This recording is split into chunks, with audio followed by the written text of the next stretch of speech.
If you thought that the present continuous tense is used to talk about actions being performed at the moment of speaking, you were mistaken. In this video, I'm going to teach you all the uses and key points of the present continuous tense that you may not know. So, watch until the end. Hi, I'm Armin. Well, as I mentioned earlier, we don't use the present continuous tense only to talk about actions being performed at the moment. However, this is the main use of the present continuous tense. If you're doing something and you want to talk about it, you simply use the present continuous tense. But how can we use this tense? Well, it's the simplest part. There is a simple structure that you can use to form sentences in this particular tense. The structure is as follows. After the subject, you must use the appropriate form of the verb be, which are am, is, are for the present tense. After that, you should use the gerund or ing form of the verb. Look at this example. I am talking to my friend. I am talking to my friend. As you can see, I is the subject, am is the appropriate form of the verb be, and talking is the present participle or gerund. However, there are some exceptions when adding ing to the verb.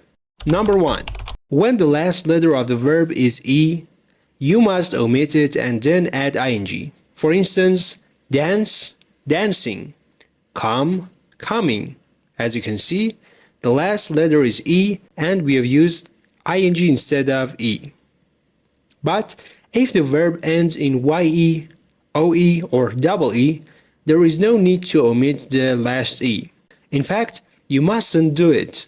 For example, see, sing. So, if the verb ends in ye, oe, or double e, you mustn't omit the last e. The second exception. The second exception is when the letter before the last letter of a verb is a vowel and there is a stress on that vowel sound. In this case, you must double the last letter after adding ing. For example, sit, sitting. However, if the verb ends in w, y, or x, you mustn't double the last letter. For example, fix, fixing. As you can see, x is the last letter and we have not doubled it. The last exception is when a verb ends in ie. After adding ing, ie turns into y. For example, lie, lying. Now that you have learned the basic instructions for the present continuous tense, each time we moved on to the next part. How to form questions. We have two types of questions, yes-no questions and WH questions. Making a yes-no question is simple. You just need to swap the places of the subject and the verb be. So, in order to make a yes-no question, you just need to swap the places of the subject and the verb be. For example, he is going home. Is he going home? As you can see, the positions of the subject, he, and the verb, is, have been swapped. Another example. You are playing soccer. Are you playing soccer? This is how you can form a question. To form a WH question, you simply add the desired WH word at the beginning of the yes-no question. For example, he's going home. Is he going home? Where is he going? Or when is he going home? So, at first, we made the yes-no question, and then we added the desired WH to the beginning of the yes-no question. To form a negative sentence, add not after the verb be in the sentence. For example, you are watching TV. You are not watching TV, or you aren't watching TV. Pay attention to the pronunciation. You are not, or you aren't. So, we have learned how to form questions and negative sentences in the present continuous tense. Now, let's move on to the next part. The uses of the present continuous tense. The first and main usage of the present continuous tense is to talk about actions that are currently being performed. For example, I'm just leaving home. I will see you tonight. I'm just leaving home. I will see you tonight. The second use of the present continuous tense is when you want to talk about something you usually do at a particular time. You usually do something at an exact time. For example, we are usually having dinner at 8 o'clock. At 8 o'clock, we are usually having dinner. At this particular time, we are usually doing something. Present continuous tense. We consistently eat dinner at this time, so the present continuous tense is used. The next usage is when you talk about something temporary, something that will be finished after a while. Again, the present continuous tense is used for that. For example, I am working on my project this week. I am working on my project this week, or I'm working on my project this week. This sentence indicates that the project will be finished by the next week. In other words, it's temporary. With certain verbs that describe mental states. Certain verbs like regret, find, realize, think. The present continuous tense is used to indicate that we have recently started thinking about a subject, or we are uncertain about it. Here are some examples. Number 1. I regret that the company will have to be sold. I regret that the company will have to be sold means I have made a decision and I'm sorry about it. I'm afraid about it. I can't change the results. Number 2. I am regretting my decision to give her the job. I am regretting my decision to give her the job means I'm increasingly aware that it was the wrong decision.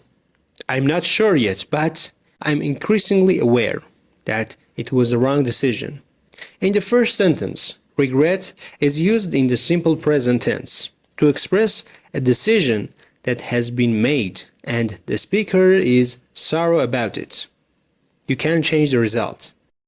In the second sentence, regretting is used in the present continuous tense to express the speaker's growing realization. So, growing realization. You are not sure yet. You're not 100% sure yet, right? Growing realization that their decision was incorrect. This use of the present continuous tense conveys a sense of an ongoing process or change in the speaker's mental state. The fourth usage of the present continuous tense is to talk about something that is being used more and more over time. For example, these days, most people are using electric or hybrid cars. As you know, in the past, there were hardly any electric cars. But as time passed, more and more people started using them.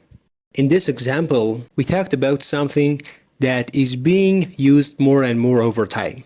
Another usage of the present continuous tense is to talk about things that are changing or growing. Here is the point. Talk about things that are changing or growing. For example, the flower is growing quickly, or air pollution is improving every day. Talking about things that are changing or growing. When you want to talk about your plans and indicate that you intend to do something in the future, you can use the present continuous tense. For example, I'm going to Spain next week. I'm going to Spain next week. Here, you want to express that you are going to do what you have intended with a high probability. So, present continuous tense is used. Another usage is when you're doing something for a short period of time and continuously within that short period of time. You should use the present continuous tense to talk about it. For instance, I'm watering the neighbor's plant this week while she's in hospital. I'm watering the neighbor's plant this week. I'm only watering the neighbor's plant this week, not the next week. While something is going on, she is in hospital, right? So, I'm doing something, watering the plant, for a short period of time, continuously within this short period of time.